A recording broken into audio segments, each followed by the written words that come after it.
So we're in our third week of asking this question and hopefully trying to answer it for ourselves. This is a question that Jesus asked his disciples, his followers, when everyone else was saying who they thought Jesus was. He asked them and he said, hey, word on the street is that I'm a prophet or I'm a teacher, but who do you say I am? Who do you say I am?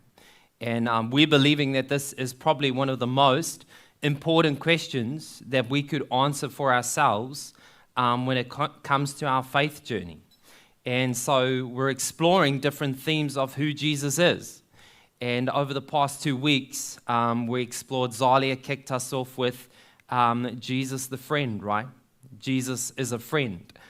We saw that he's a friend that isn't just a candy floss friend, but that he sticks around, that he is there even when it's messy. That's the type of friend he is. And if you have a perspective of who God is, see that God, this divine person, wants to be a friend. And that's who we're claiming Jesus is.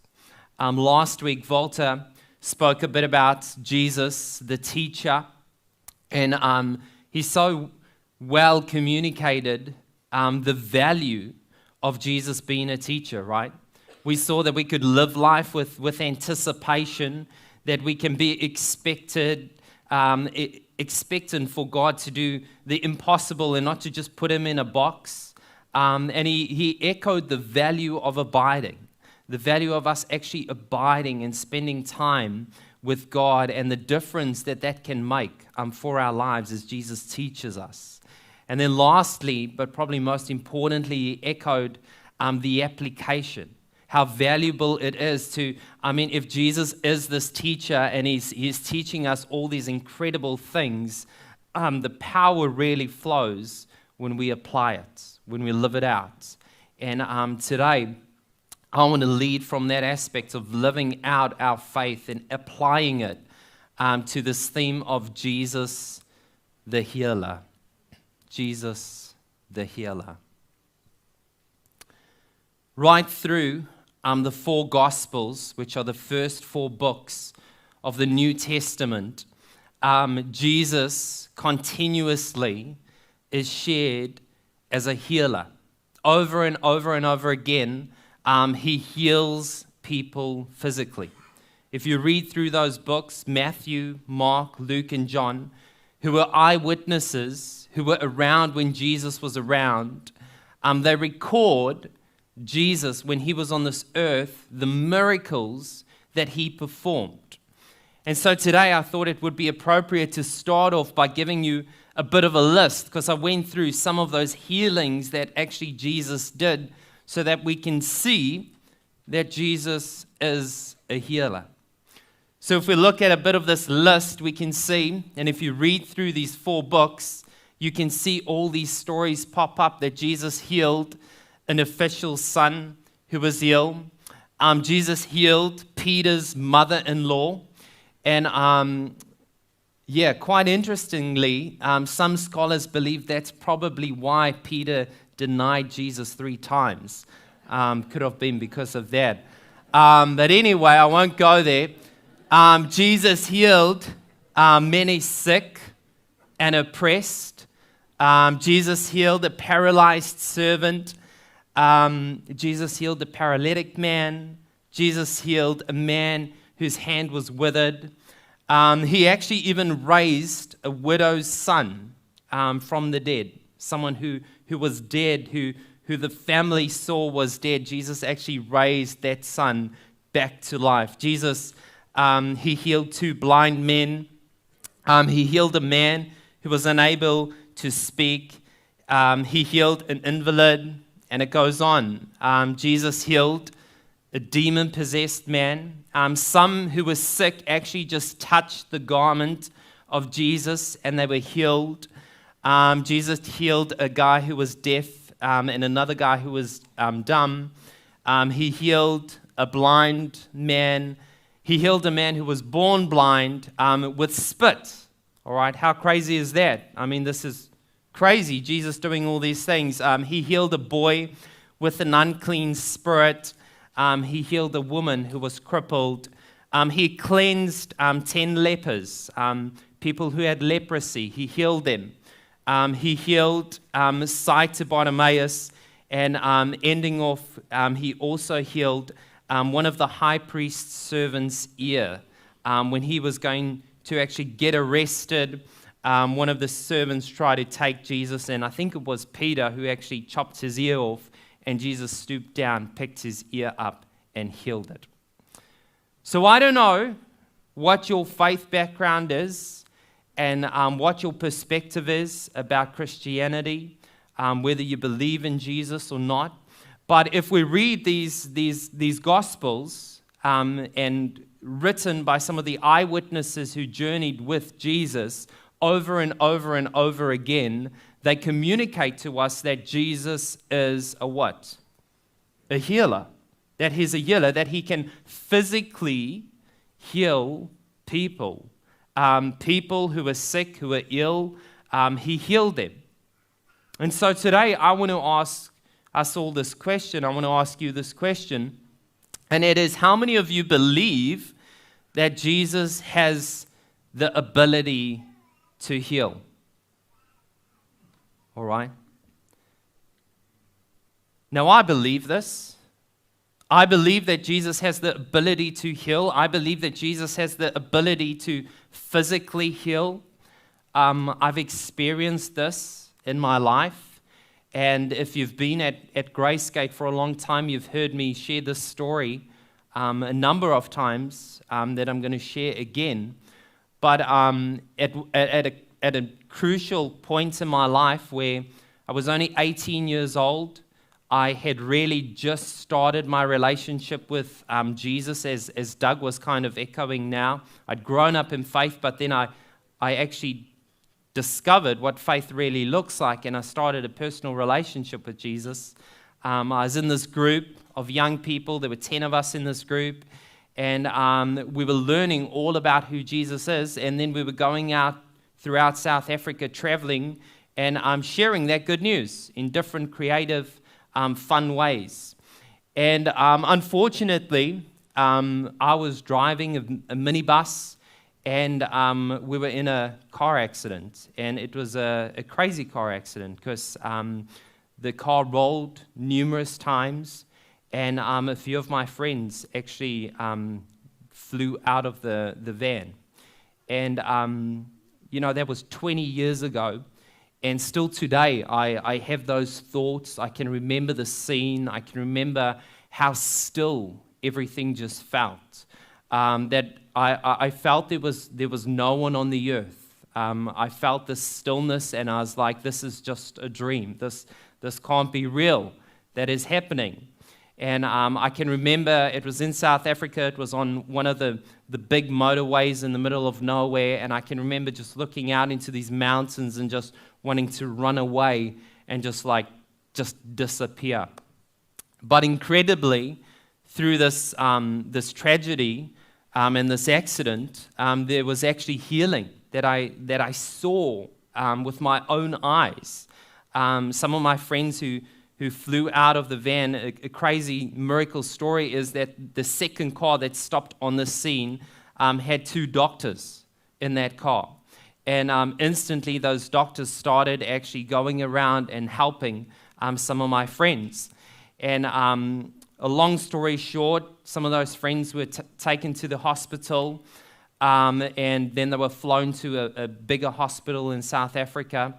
And as we arrived there, the doctors actually shared with us, and the specialist said that there is kind of like a 0% chance that your 2 friends are actually going to make it. And they said on the odd chance that they do make it and they come out of a coma, they would probably not walk again, they'd probably not be able to talk again, and they won't be able to operate in life how they used to. And for us, that was devastating. I was devastating. This was so traumatic for me. And we prayed. We continued to pray. We continued to trust in God. And the crazy thing is about this story is that, 3, 6, 12 months later, we saw God do miracles in their lives where they actually came out of that coma. where they started to learn how to walk again, how to talk again, and could actually get full functionality again, and they could live a life just like you and I. And that's an incredible story, right?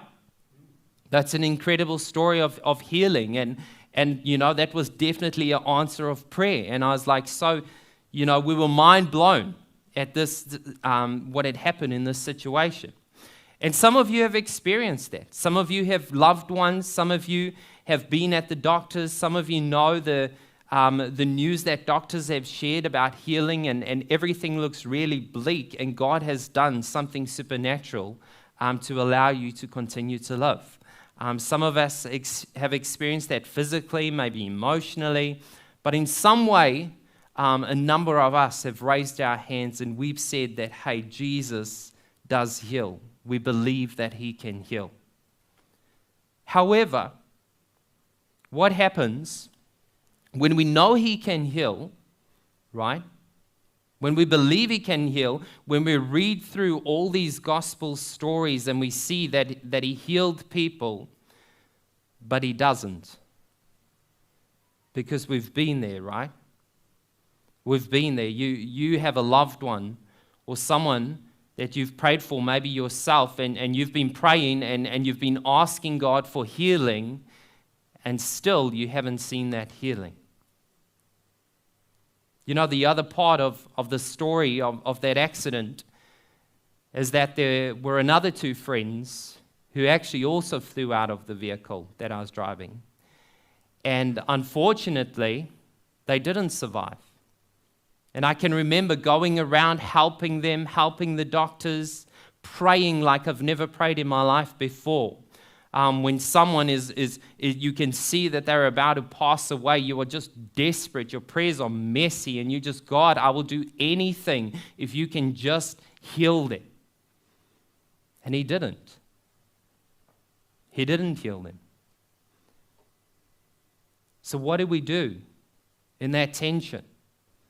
What did we do in that tension when on one side I saw God work miracles incredibly, and on the other side we saw two friends pass away and think, hey, where is God? Right? Because when we're at this place in our life, we know then what comes up, right? We start to doubt God. We start to think, hey, is God really real? Can I trust him? Is he really a God who is for me and wants to take care of me?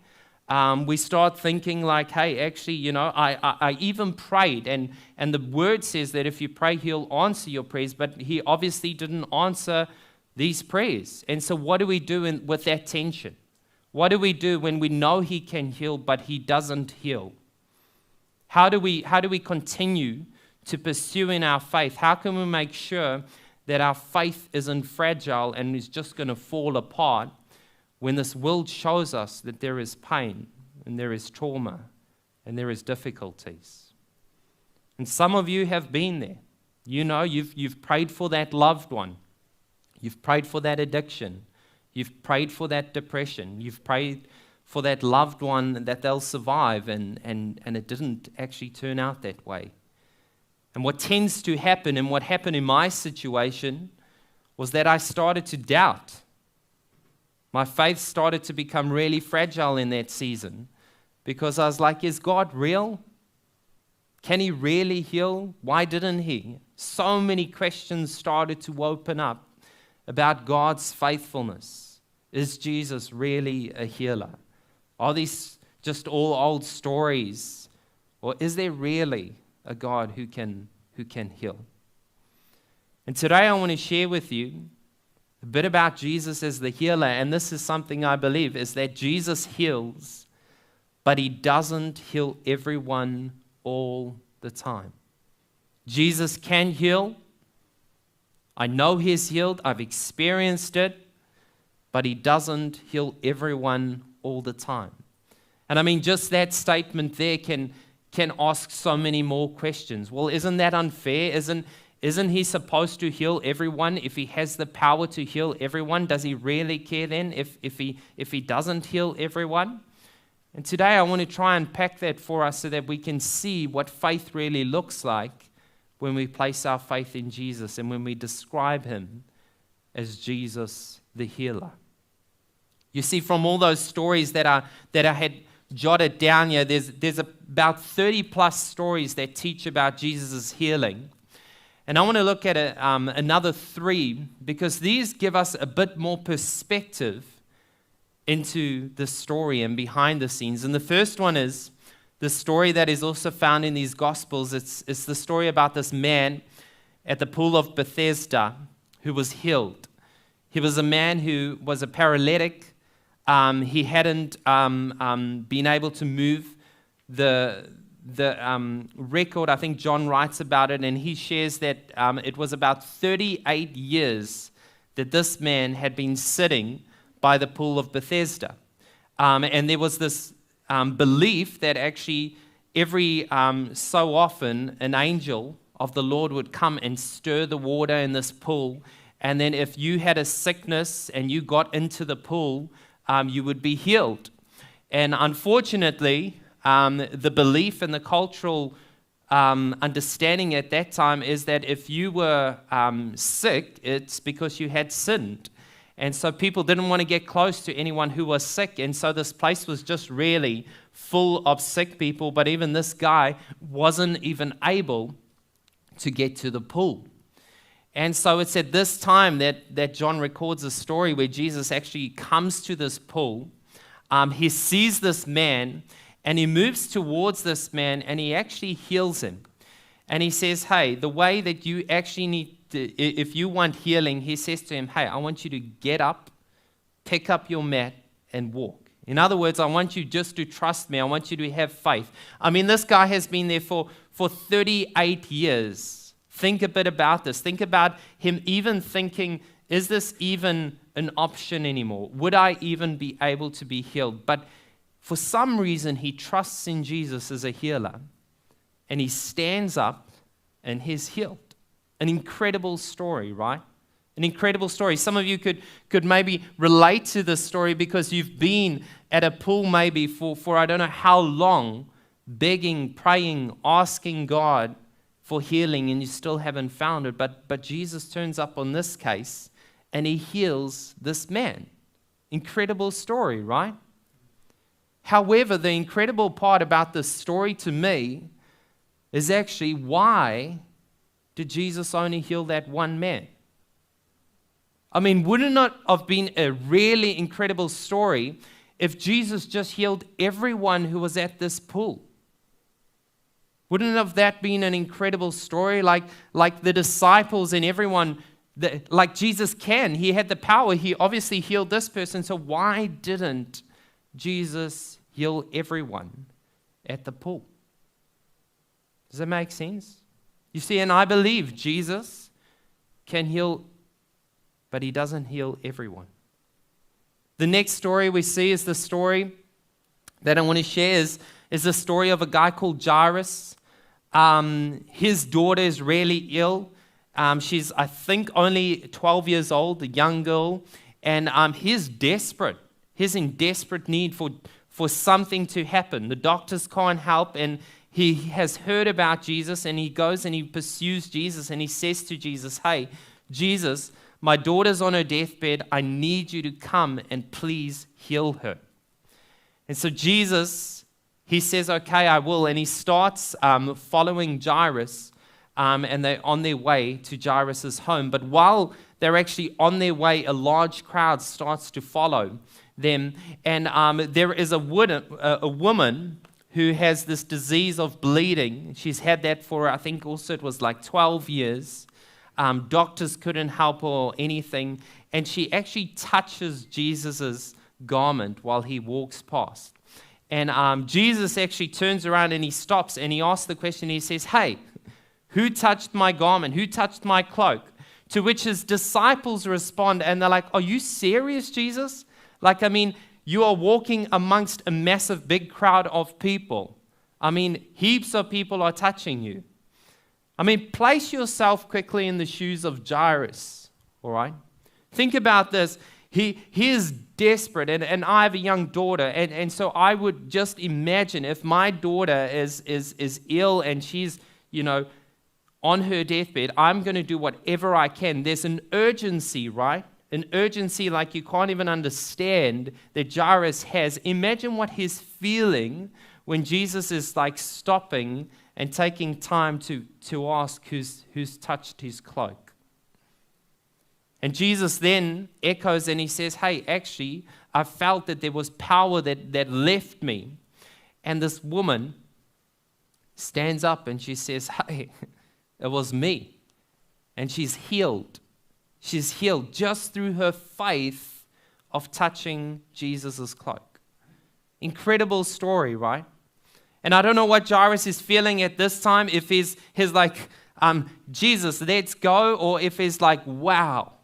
I mean, if Jesus can do this, all right, for this woman, I know he can help me with my daughter. And it's at that very time that one of the gospel writers records that people came up to Jairus and they said, hey, Jairus, don't bother getting Jesus to come over anymore because your daughter's passed away. Imagine the feeling there, knowing that Jesus can heal, but they're not experiencing that healing, right? Some of us have been there. We know Jesus can heal, but yet still, we've lost loved ones. We still haven't seen the healing that we've been praying for. And in this story, it's an incredible story, but at the end of this story, Jesus says to Jairus, he says, hey, don't worry, I'm coming over to your house. And he goes over to his house and he says, hey, your daughter isn't actually dead, she's just sleeping. And all the people at the house laugh at him and they say he's crazy, and then he prays over her and she is raised from the dead. Incredible power, Jesus the healer. Last story I want to share is this story of, if we go one back, thanks. Jesus healed many through the night, and this is Mark recording this, an eyewitness of what Jesus was up to. And they're actually up late one night in this small town where many, many people are getting healed. People are getting demons cast out of them. People are being physically healed. And it goes on through the night. And in the next day, the morning, Jesus wakes up and he just ducks out of the house and he goes up on a mountainside to spend some time in solitude with his Father. And it's at this time that the disciples wake up and they discover that Jesus isn't around. And so they go on a search looking for him. And when they find him, they say, hey, Jesus, where have you been? Because everybody is looking for you. In other words, there are more people with more needs who need healing. Where are you? And guess what Jesus' response is at this time? Mark records it like this. He says this. He says, Jesus replied, let us go somewhere else to the nearby villages so I can preach there also. That is why I have come. What? I mean, wouldn't you be puzzled by this if you were one of Jesus' disciples?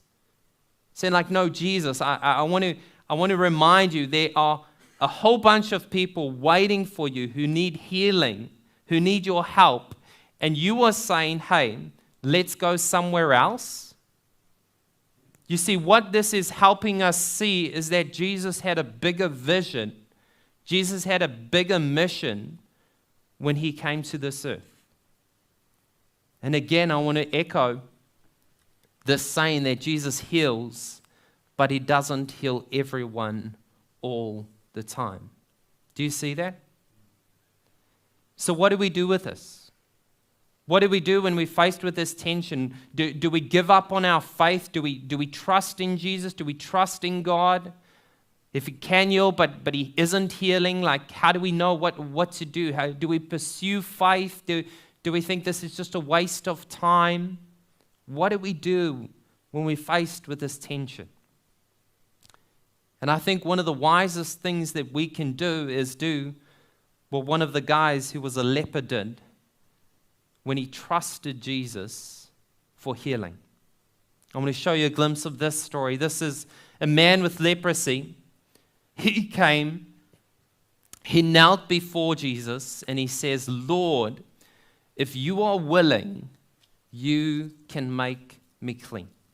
Lord, if you are willing, you can make me clean. In other words, what he does here is he helps us understand what faith is actually about, because actually he gives full control, not to himself, but to God, right? And he trusts in him, and he says, hey, you are my Lord, and I know you can heal. And I'm going to place that trust in you, that you know what's best, you know what the best outcome is, and I'm going to trust you in that. And if you are willing, then you can make me clean. And I think if there's anything that we can take home today, it's this prayer. It's this mindset. It's saying this, hey, God, Lord, acknowledging God as a God, and then also saying, hey, I know you can, and if you are willing. The incredible part of this story is that Jesus heals him. Jesus reached out his hand, he touched the man, and he says, I am willing, he said, and he said, be clean. Immediately, he was cleansed of his leprosy. You see, this prayer, I think, is the prayer that we can have, because it helps us in times when God doesn't heal. This situation he healed, but it helps us also understand that, hey, if you are willing, God, and if you're not willing, guess what? I'm still going to trust in you, that you know what's best, because you're God. One of the incredible things about what I'm speaking about today is that there is Jesus the healer, and I think there's a more important mission that Jesus had in mind when he came to this earth. I asked this question, and it is like, when Jesus came to this earth, what was his greatest purpose, right? Have you asked that before? Have you looked in those Gospels? Have you tried to see, like was his main purpose to come to this earth to heal people physically? And if we read through the Gospels, we actually see that wasn't the main reason Jesus came. A number of times when he heals all those people that we went through, he actually says to them, hey, your sins are forgiven. Your sins are forgiven. Your sins are forgiven. They first find out that they receive forgiveness, and then there's a healing that happens. And there's a time where Matthew has actually Jesus over at his house, and the Pharisees, the religious leaders at that time, see him, and they are actually mumbling amongst each other because they can't believe that Jesus is spending time with sinners and tax collectors. Like, why? Why would Jesus spend time with sinners and tax collectors? And maybe that helps us answer that question. What was Jesus' main purpose of coming to this earth? He answers it with this statement. If we go to the next one, he says this: on hearing this, Jesus said, it is not the healthy who need a doctor, but the sick. Do you see what Jesus did there? Don't miss it. Do you see what he did there? He was speaking about sinners and tax collectors. The Pharisees were referring to them. And then he says, in the context of healing, he says, it is not the healthy who need a doctor, but the sick. In other words, Jesus gives us a glimpse of the main reason he came to this earth. The greatest purpose, the reason we can actually say Jesus is the healer, is because when Jesus came to this earth, his greatest purpose wasn't to heal our bodies, but it was to actually, what? Save our souls. You see? Don't miss this. The purpose of Jesus coming, the purpose, the reason we claim, and the reason I believe that Jesus is a healer Yes, he can heal physically. Yes, he does. I've seen it. I've experienced it, but he doesn't do it all the time. But more importantly, Jesus has healed everyone spiritually. Every single one of us has been healed. It is John who records that. He says that, hey, for God so loved the world that he gave his only begotten Son, that whosoever, anyone, no matter who you are, where you're from, what you've done, who believes in him will have eternal life. And I love this perspective of how Jesus is the healer. Because number one, it shows us that God is love, that he does care about us, and that he even would send his only Son to pay the price on a cross, that he would pass away, that he would give up his life so that we can receive forgiveness, so that we can walk not in our shame or our guilt, but in freedom as we trust in Jesus. You see, the purpose of Jesus saving our souls, it gives us so much perspective because it helps us see that the physical healing is only temporary, but the spiritual healing is eternal. You know what's so interesting about every single story I read about today of all those people who were healed? Guess what happened to all of them? Some point they died, right? They passed away. Some of them probably got sick again. Hang on. Is Jesus really a healer then? Yes, right? But he shows us what kind of healing is most important. Physical healing, yes, Jesus can do that, but that's temporary. And our faith is not only on this world and this earth, but it's in a new kingdom. It's trusting in a God who says, this world is not our home. I've gone to prepare a place for you. And actually, I want you to live forever by just trusting in me. It shows us that spiritual healing is eternal. Today, I don't know your perspective of God or Jesus, your faith, your doubts, your unbeliefs. But if there's one thing I would encourage you to do, it is to place your faith in Jesus as a healer of your sins. Doug shared it with us earlier, how he did that, and as he sees Jesus as his Savior, and it's changed everything. It changes your perspective. You can walk in freedom, knowing that you don't have to hang on to guilt or shame because of what Jesus has done for us. And that is why Jesus is my healer. I hope he's your healer too.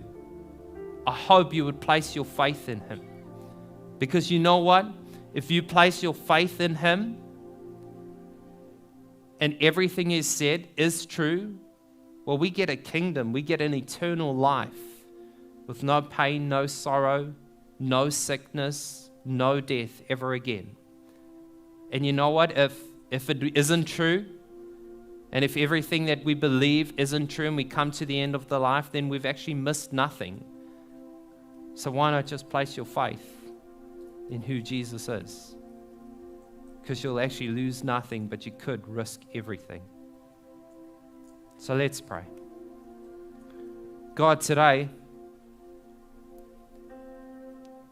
we believe that you are a healer.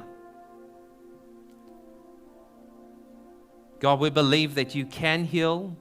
We've experienced it. We've seen it. But we also know, God, that there are times that you don't heal. And should this waver our faith? Should this make us doubt? No, because we've seen that the evidence of you sending your Son to heal us forever is so much more valuable and important than any other healing we could ever receive. And so today, God, as I pray this prayer, you know that there's some people in our community who have never placed their faith and their trust in you, Jesus. And you say that, whoever just, claims that Jesus is Lord, they'll be saved. And so I pray that this morning they'll just make that prayer to you, God, that they can trust in you for the healing, for the brokenness that they may be experiencing, and that you can just heal their soul, because that's why you came. Thank you, Jesus, that your love for us never changes. No matter on what we do, you care about us. You are determined to have us in your kingdom forever. And so today, we place our faith in you, and we thank you that you are our healer. Thank you, Jesus. Amen.